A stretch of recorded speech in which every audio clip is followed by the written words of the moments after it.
Hello mga mima, kini siya bago pa ni siya akong bibi mag-eat og food. So, bali, broccoli lang ni siya na gimashed. And then, lamian kayo siya kay nga no.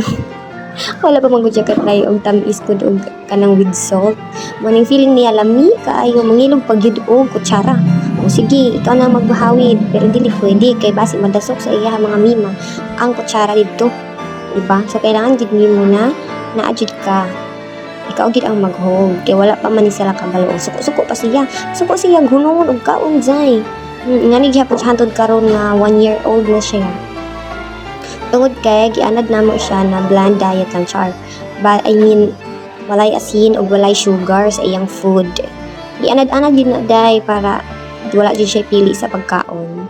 Mga mima kaya ito ay di ba broccoli para di ba? Pati kuan gikaon niya. tanan and everything mga mima kung magsugod siya kaon mga mima kung naay mo sabod sa iyahang ba iya ginang kaon.